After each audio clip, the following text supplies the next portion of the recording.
Welcome to the Bear Cave. Today, we're going to be giving our instant reaction and just having a general discussion about day one. And if any signings come through right now, day two of the Bears free agency.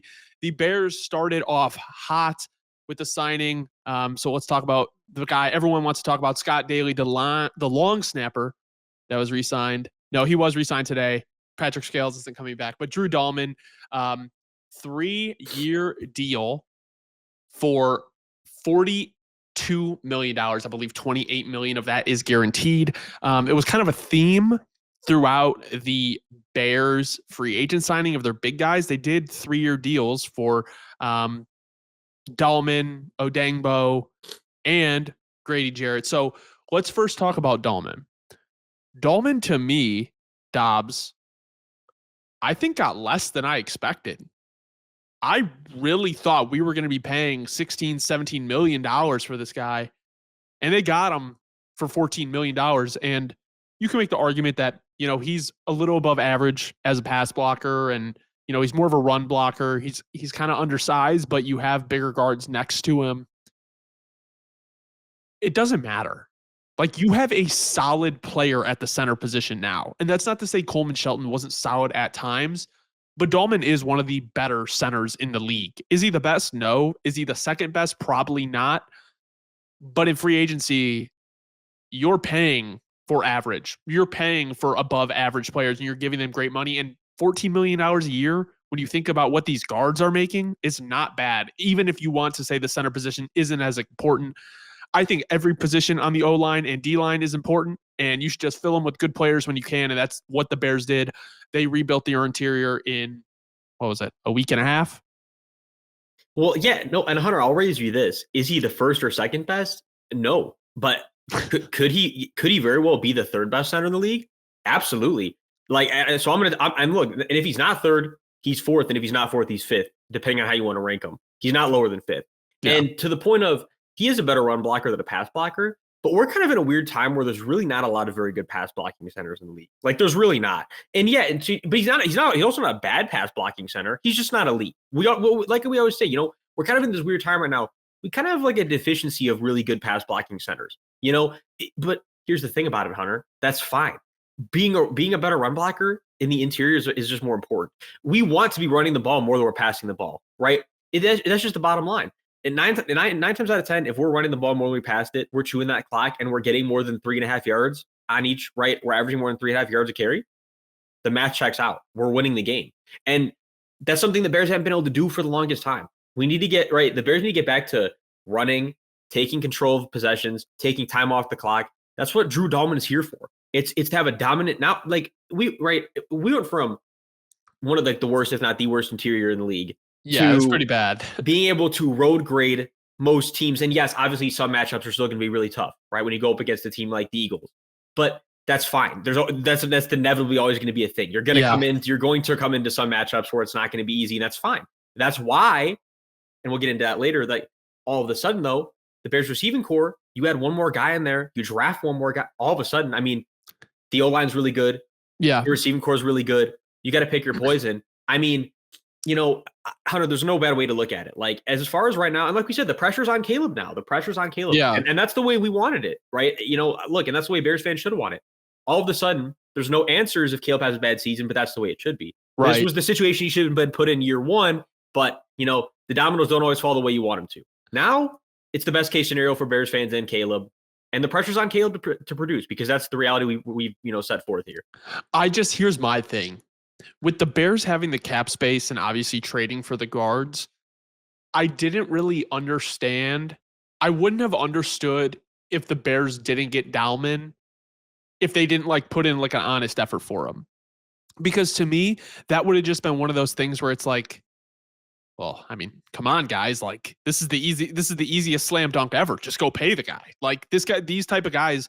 And I'm not saying that Dalman is some great player, but he's 26 years old and he's a top 10 center in the league. These guys don't really hit free agency like that. You have the money. Interior has been a problem. The center position has been a problem. It would have just been more of what are we doing? So I'm glad they got it done. And I do think, though, that I heard this when I was listening to the 301 podcast with Nate Tice and believe it's Matt Harbin. He does reception perception, but I guess Ben Johnson ran zone. I think it was like the 7th most in the league. Well, Dalman was running zone in Atlanta. So obviously, like, I think it fits the offense. Saying Dalman wasn't a fit, I felt like people were just kind of saying that just to say it. I mean, like, at the end of the day, like, he'll fit a scheme more in one scheme more than another. But I mean, that's what Ben Johnson has done. He has, schemed around his players. And if you think about it, why did Jonah Jackson get the contract and why did he go as a Pro Bowl alternate? Well, because of the things that Ben Johnson was having him do.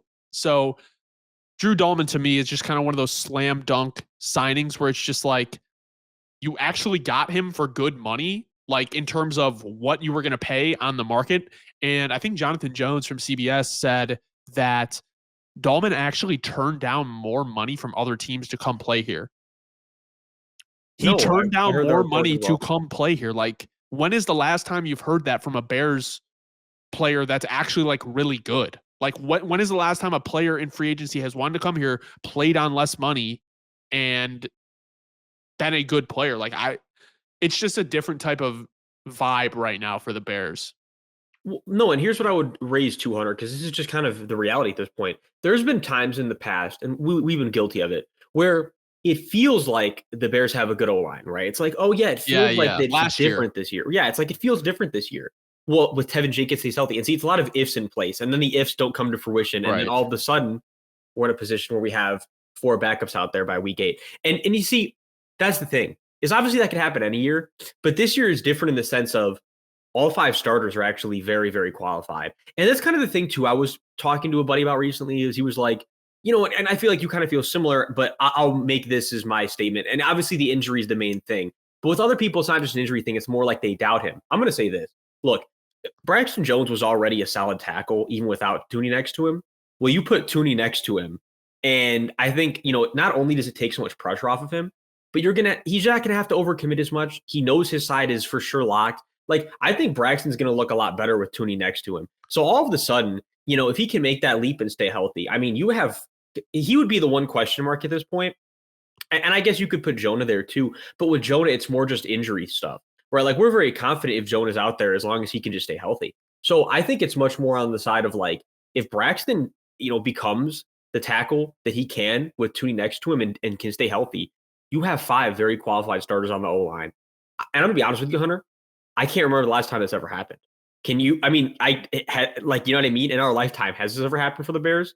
What, having like an all-pro guard or something like that? Well, just having 5 very, very qualified starters that you're like actually really confident in. The closest thing is when you had like Olin Kreutz, Roberto Garza, and like I just remember watching those Bears teams like, okay, this line isn't like amazing, but it like gets the job done. Like even when you had Kyle Long, but it's never been at this stage where it's, at least in my like last 10 years, even we'll say, where it's just kind of like, okay, maybe 10 years is a stretch, but just in the fact of like when I've really been watching the Bears, where I feel like really comfortable going into this year. Now, before we move on to the next free agent, Dobbs, I do want to kind of bring up the subject that we were talking about earlier with Braxton Jones. Okay. A lot of people are talking about what we're going to do at the number 10 draft spot. The reality is Braxton Jones is probably not going to be your left tackle in 2026. And you have 3 guys on the line, or you have 4 guys on the line that I would assume if Jonah Jackson plays well will probably be on the roster next year, right? Because they have him under contract for 2026. He has no guaranteed money next year. And I think my thing is, if you don't draft a left tackle to either compete with Braxton for the starting spot or redshirt and play next year, a la Josh Simmons from Ohio State with the injury, you're in a position where in 2026, you're either going out paying a guy, paying Braxton Jones, or drafting a rookie to play left tackle. And I don't think the Bears want to do any of that outside of maybe drafting a guy this year. And you have to think about, like, we were talking about, like, what really could go wrong with the Bears this year? Because there's always something that could go wrong. My biggest fear is that Braxton Jones, a guy who has had injuries across the year, not super long injuries. This is probably one of his biggest ones. Who's playing left tackle? Is it Kieran Amagaji? Is he ready? Like, he's a 3rd-round pick. Like, he should be ready. Like, he was coming off an injury, but it's just like the Bears last year sample size said anything. The answer is no. Yeah, that's what I'm saying. Like, the Bears are in a pretty tough pickle if Braxton Jones gets hurt. So I think that's something that Bears fans really need to consider, because last year we saw exactly what happens when injuries happen to the O-line and depth is not there. Like, that's why I think as much as the Bears went trenches this offseason, like pretty much everyone is a trench player, you have to supplement that with depth in the draft. It doesn't have to be all your day 1 and day 2 picks, but it should be probably half of them, at least 2 of those players. So I think at the end of the day, the Bears just really need to understand like what can happen if Braxton Jones, because I really think that can derail a lot of what they've done. And obviously you can chip help, like Ben Johnson would probably do better planning. And I'm ranting at this point, but like, it's a real possibility that Bears fans need to understand that like the swing tackle position is not solidified right now. And if imagine Braxton Jones wasn't on this team, you have a gaping hole at left tackle.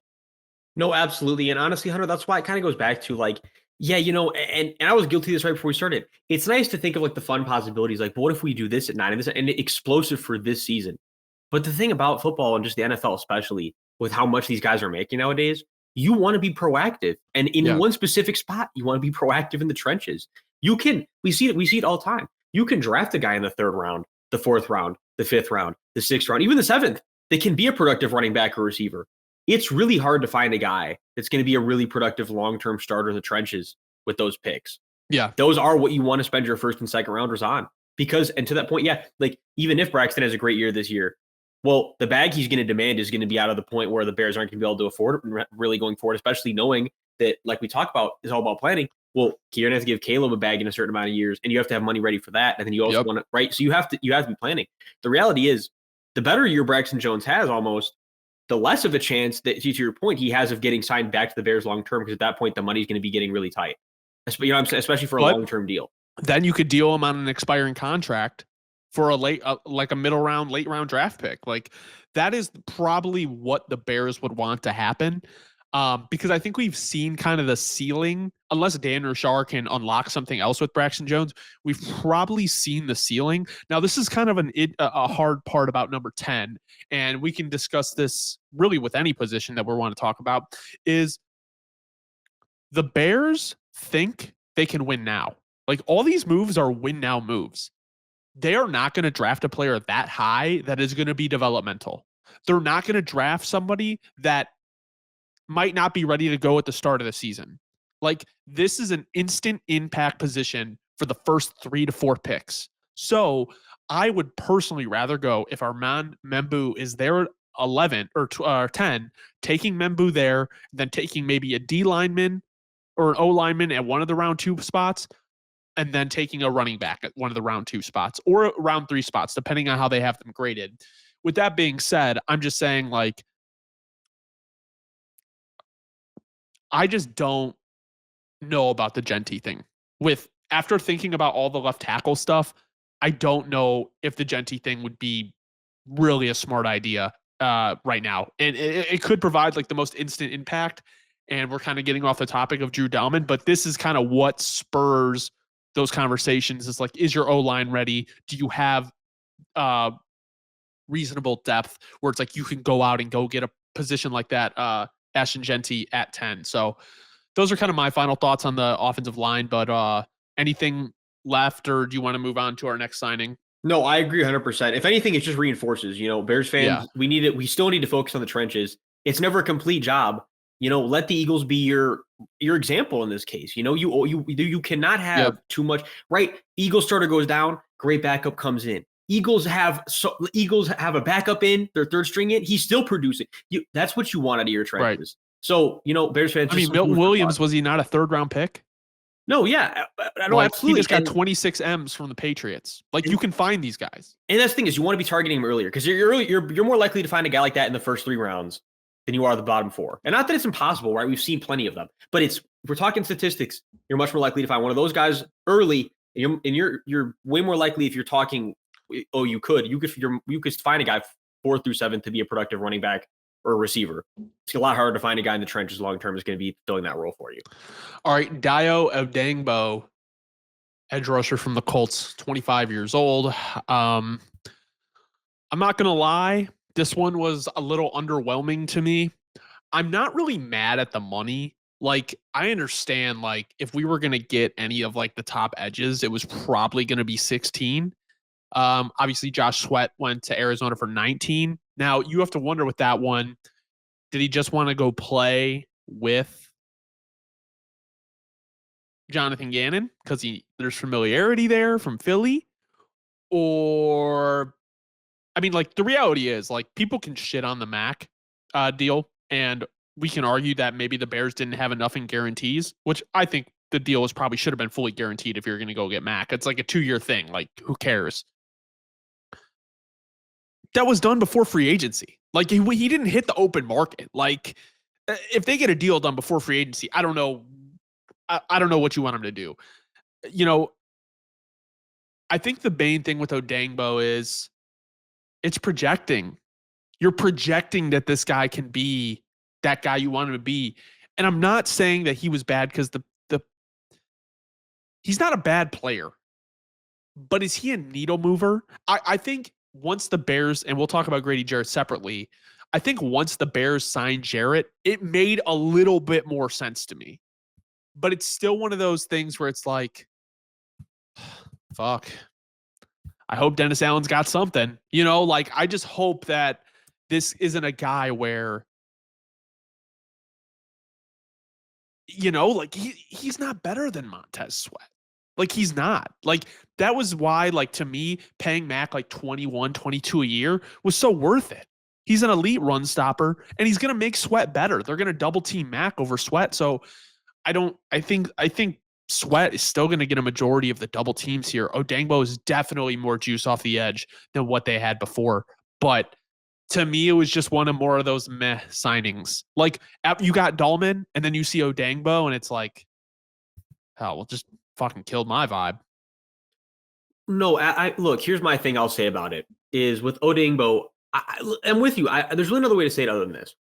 Is it a bad signing? No. Right. It's not a bad signing, but it's like, I don't know. But you know what? This kind of goes back to the thing about just depth. Like, if we look at it like, you know what? He might not even be the starter. This goes back to our trenches in the first couple rounds. Like, they might be eyeing someone they want to take on the D line at number 10. And then all of a sudden, yeah, you have really good depth, and that's fine. And you have a good rotational piece. Now, if he's a full-time starter opposite Montez, like we were talking about kind of weird last time we talked, you want a guy that really unlocks Montez. Is that going to be Dayo? No. And here's kind of my thing I want to raise too. You know, because I've had a lot of, I've talked to a lot of Bears fans about this, and the thing that a lot of people are very optimistic about is kind of like, well, dude, he's still young and he can make a big jump. And is it possible? Yes. But I always like to talk in terms of, statistics here, Hunter. I guess here's my question. How many guys come off of the rookie contract as a pass rusher and they go from being like, yeah, he's a good rotational piece to just like, oh my God, like, he completely evolves and turned his career on. Like, normally pass rush is kind of one of those positions where you kind of can see the arc early, like you also kind of can define your role pretty early. And here's the role that is right now Dayo has carved out for himself is that he's an average run defender and slightly above average pass rusher. But it's like, it's really, yeah. And so I guess the kind of thing is it's not like a lot of times the guys will just go and completely change their niche and completely transform the role. You're like, yeah, he is still younger. However, he's been in the league 4 years. And I guess that's kind of my thing is, when's the last time we saw a pass rusher go from middling out their career and kind of just being a good depth piece to getting above average money and then kind of just like, oh my God, he exploded and transformed. If I thought long and hard, I can definitely think of a few guys. But back to the statistics, is it likely? No. And so if anything, we got to look at him as depth right now. And it's kind of like, well, we have to fill that we have to fill that starter or other rotational piece within those first 3 picks. That's something that we can for sure say at this point. I think my thing with Dayo is when we talk about projection, right? Like so many of these guys, like coming out of college, like you're going to see more development coming out of college than at the NFL level. Like what they could be. But even when it comes to college prospects or like NFL prospects, like if I haven't seen you do it, like I'm not going to make this big assumption that you're going to be able to do it. Like certain people have played a lot of football and it's like maybe the coaching isn't right, maybe the scheme doesn't fit. Like I understand those are roles, but I understand the Colts went through some injuries, some suspensions, but that's DeForest Buckner, Grover Stewart. Like they had, like they took Leatu Latu, like they had people on that defensive line. And I'm not saying that it's all Dayo's fault. I'm just saying like it's not like he was the main focus on that defensive line. So one thing that I do want to be wary of is or not wary of. This is something, and we'll get to it with Grady Jarrett, that I actually do think the Bears are doing right. They're actually going to have a pass rush rotation. They are going to have a D-line rotation. Like, the reality is, if you're having a rotation and Zach Pickens is seeing, like, snaps, your D-line rotation is really bad. Like, Zach Pickens is not a good football player, unfortunately, even though they used a higher pick on him. They have Gervon Dexter, they have Andrew Billings, they have Grady Jarrett, they have Dayo Odeyingbo, they have Montez Sweat, and I'm assuming a high draft pick. That is a much more reasonable rotation, and that's why I think I'm okay with the Dayo signing. The other thing is he can move kind of inside and out, which is nice, but you had DeMarcus Walker for that. Now, I understand they're not the same players. Statistically, they're more similar than I would like them to be, and Dayo is more expensive than DeMarcus Walker is. Now, I don't think DeMarcus Walker was a great player. I think he added some edge to the defensive line, and when I say edge, I don't mean position. I mean like kind of just like grit, like toughness. So this is more one I need to see play out. I don't love it. It was more just kind of like I said, it was meh. Like I'm just like, all right, like 16 million. I know it's a lot, but like I think it's 32 guaranteed. I could be wrong. I could be wrong on that, but I think it's 32 guaranteed, but it's basically 16 a year. My guess is a lot of these are like 2-year deals. Like I would assume a lot of these are 2-year deals where when that third year of the deal comes up where Caleb Williams is going to be eligible for the extension, that they make the decision if they want to keep these guys. So yes, it is 16 mil a year. The cap is exploding and they have a rookie contract. So I would not be surprised if most of these deals they could get out of after 2 years with minimal dead cap. But Dayo to me is just one of those where I just need to wait and see. Like I don't want to shit on it because we do have new coaches in and we know what Dennis Allen is capable of. And we know the Bears have lacked pass rush. So I think this is a way to close it out before we move on to Grady Jarrett. And Dobbs, tell me if you disagree with this. The Bears didn't get Khalil Mack. The Bears did not get Josh Sweat, and they did not get Milton Williams.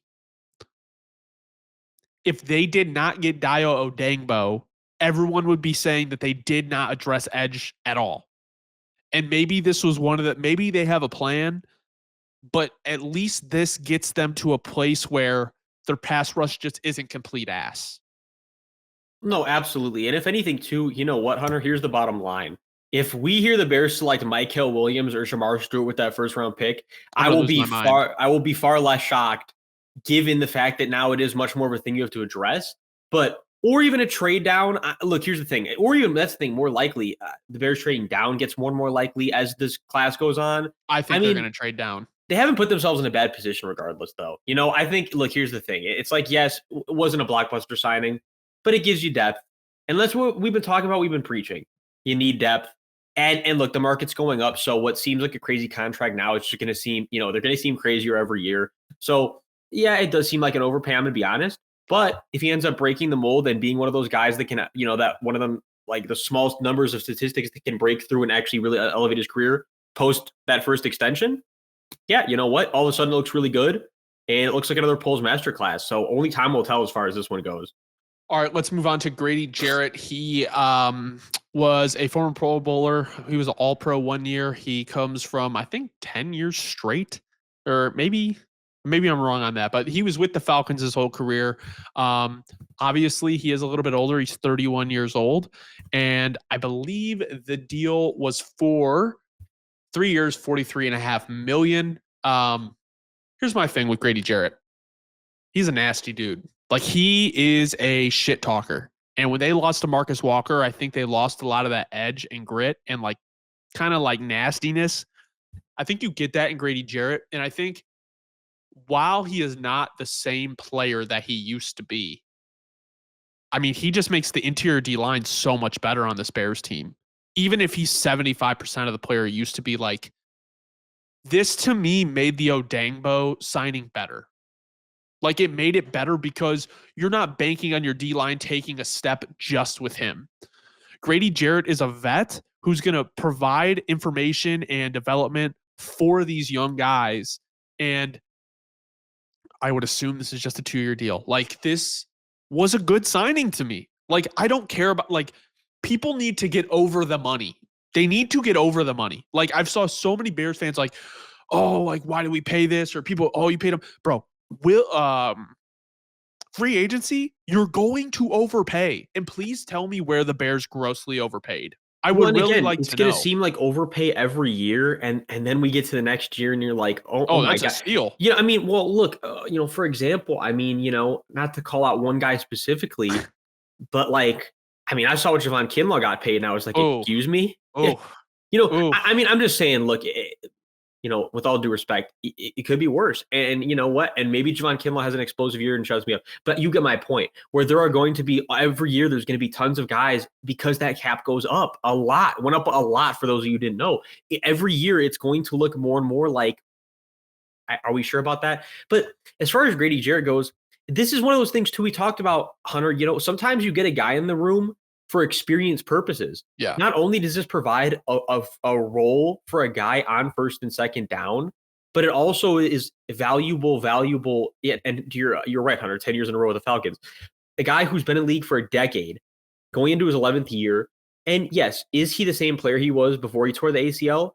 Hands up, absolutely not. He was terrifying. When he was terrifying when he was before the injury. But the bottom line is he still is a good player. And like you said, if he can be 70-75% of the player he was, and can come back and then fit into this Dennis Allen scheme and be that run stuffer, you know what? That's all the Bears need him to do. They don't need him to be an elite pass rusher. They need him to be a guy who, right? That's what we talk about all the time now since he's been hired. The Dennis Allen defense is contain, fill your gaps, and it make it a third and long to the point where we can play to the sticks and we don't have to, right? We can kind of just play safe. That's so you don't need Grady Jarrett to come in and be an elite pass rusher. You need Grady Jarrett to come in and be an above average run stopper and be part of this rotation, which is what he should be able to do. And like you said, Hunter, it's not a super long-term commitment and it provides valuable experience. And given the market as far as the D tackles went, it's kind of like, I don't know what other Bears fans would have wanted. Yeah, I mean, like, you can go pay Jonathan Allen, but you're paying him $20 million a year. Like, that's what the Vikings paid, and Hargrave got paid. Like, these guys were getting paid. Like, I think that's I guess the craziest thing is, like, they didn't give crazy money out. Like, they spent a lot of money, but they didn't give crazy money out based on you know what I'm saying? Like, on a specific player. Like, they paid these players well, but there was never any deal. Like, Dayo would be the only one close, but it's just like, I wasn't upset with any of the money they gave out, like, at all. Like, you have to spend it. You have to spend it. Like, I guess you don't have to spend it, but it's like, if you're trying to win now, what is the point of having 50 million available in cap space on the books? Like, what is the point? Do you want to be the Titans? Do you want to give 82 million to Dan Moore? Because I don't. If I was a Titans fan, if I was a Bears fan and they gave Dan Moore 82 million, if they gave Dan Moore $82 million. Thanks for reminding me, Hunter. I actually tried to wipe it from my memory. Like, do you want Aaron Banks? Like, that's the thing, is like, when people were complaining about the Jonah Jackson contract, the $17.5 million. I'm like, do you understand what Will Fries is going to get paid? Do you understand what Aaron Banks is going to get paid? At least Will Fries is at this point, I would say he's like a premier guard. The other ones, Lord have mercy though, Hunter. You know what I mean? To your point, like, maybe not Premier's One of the gassing him main a little bit. issues with the San Francisco 49ers was their line, and they were letting people go, and then they were getting paid top of the market contracts. Please tell me how that makes any sense. Like, listen, and maybe Packers are just going to catch a stray here because they're the ones that signed Banks. It has nothing to do with divisional rivals, but maybe a little bit. But they have been known to be this. Oh, when we were doing the mock drafts last year, and we had the Packers taking a lineman in the first. Oh, we don't need one. We'll just develop them. Well, you just took one in the first round, and then you just paid a guard like one of the best contracts that a guard's going to get in free agency. So maybe the O-line system over there isn't working as well as they thought. And it's just like, this is how it goes. Like, this is how free agency goes. So I think Jonah Jackson, let's actually, kind of move on to him real quick. Well, we've already talked about them, but we'll just go over it real quick. I think Jonah Jackson is good and has a lot of upside for the future, but like the familiarity with the system and what he can provide the Bears is enticing compared to what was being handed out, especially because there's no guaranteed money on his deal next year and he is under contract. Like, the reality is, if you're paying Will Fries, if you're paying Aaron Banks, that's 4 or 5 year commitment. Dalman was only 3 years, and we can extend him. I'm just saying, like, the Bears probably made without cheaping out, financially smart decisions that allows them to win now, but also pivot and develop within the next 2 years. No, absolutely. And look, and just kind of back to the thing where we are at before too, just because I want to say this real quick because it's also facts. I just need to get it off my chest. If you want to be upset about the Grady Jarrett money and say, well, right, well, he wasn't the player he was. Well, to your point about the D-tackle market in general now, Hargrave certainly isn't the player he was when he got paid. And Jonathan Allen coming off of a rough year and injuries, like probably not the guy he was before when he was the Pro Bowler either. So if you want to complain about it, at least the Bears are the lesser of the three, and by far with the amount of money Grady Jarrett's getting. So and back to Jonah Jackson, like, look, he probably had, when he was healthy last year, the best pass blocking season he's had of his career. And yeah, we already know he's a good run blocker. So if he can bring that pass blocking back to this line that he did, but when he was healthy last year, and with just being that greater that we know he can be, that big guy on the right side, I mean, Hunter, we take care of the line, we're just fine. Take care of the line, will be just fine. And that's all they did. That's all they did is address the trenches. Now, we're not going to talk about Jonah Jackson and Joe Thuney a ton. We have a whole separate video on that. But I mean, just to talk about Jonah Jackson, like, really quickly, I guess, and Joe Thuney, like, I'm just so impressed with what the Bears did. Like, and this is what I will say. I don't want to hear, I'm so over. This is not the NBA where you're drafting a player top 10 and they're a 19-year-old kid that you're going to develop for 5 years before you expect them to be a star.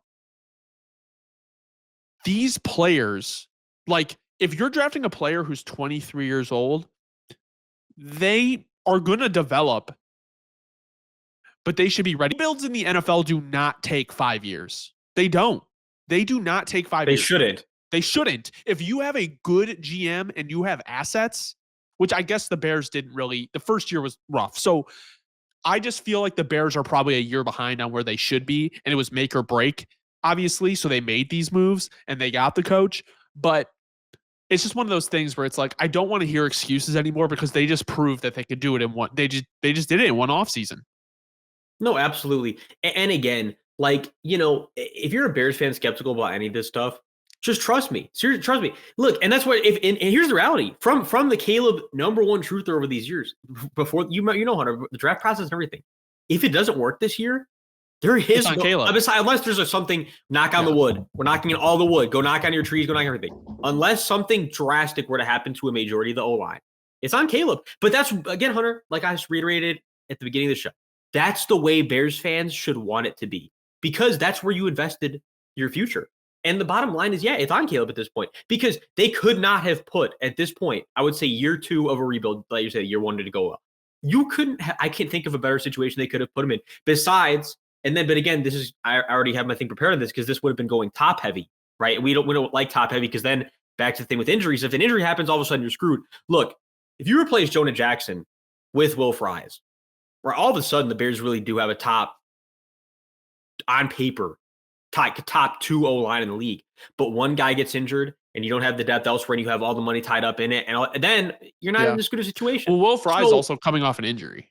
No, well, that as well. So it's like, that's kind of the thing is, it's like, you know what? The Bears played it as safe as possible while also making sure that the resources are in as important of a spot, which are both of the lines as you can be. And knowing that, yes, incredibly likely, although Genty is definitely like, I could see it, incredibly likely that we're going to be either taking an edge rusher or a tackle in the first round, whether they trade down or not. So it's like, it's still going to be taking care of the line. We're just fine. And that's how it should be. And that's how it should be for the rest of the next hopeful decade plus that Caleb is a Bear, because that is how you retain success. Go look across the board. Unless there's a guy available that you have, the utmost faith in that is not a premier player or premier position player, you should be taking those trench guys.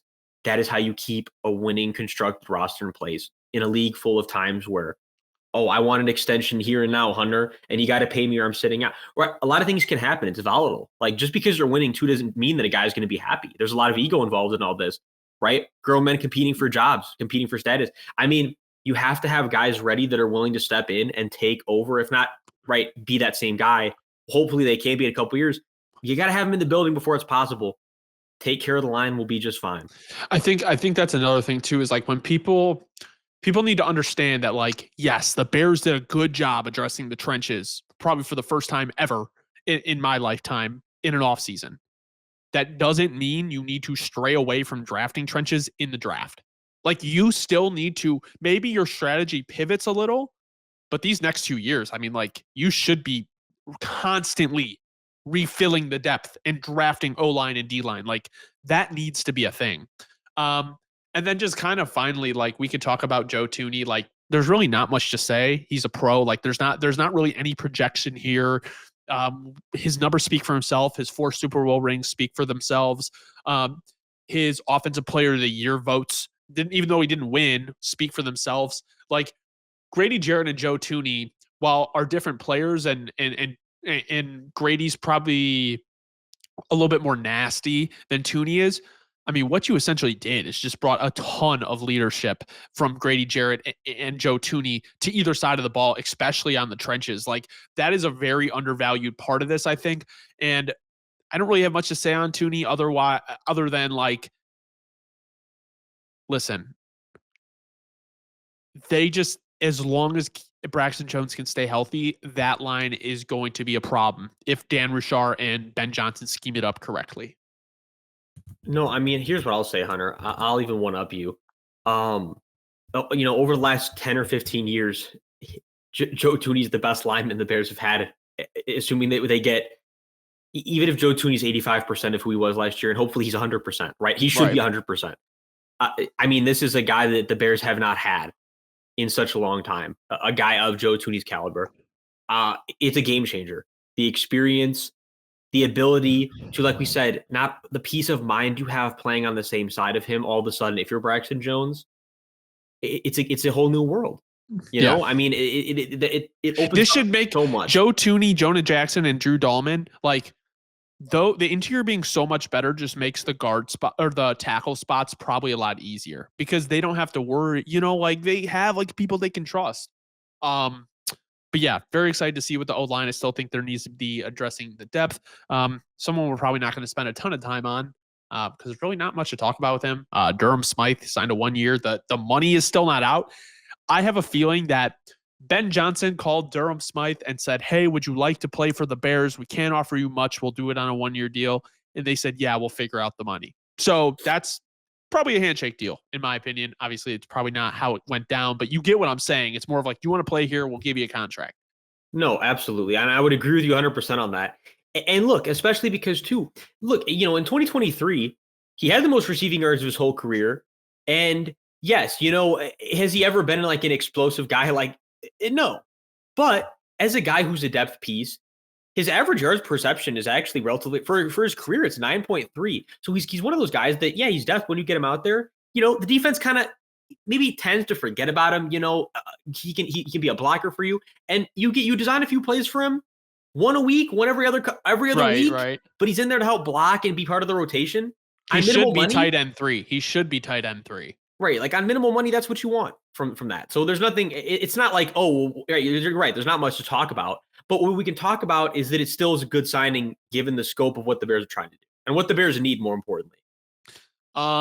So he should be tight end 3. They also re-signed Scott Daly, long snapper. Like I said, Patrick Scales is gone. They re-signed a special teamer, Ogbongbemiga, Amen Ogbongbemiga, Josh Blackwell, and then they brought back Travarius Moore. But that is pretty much the extent of the Bears offseason right now.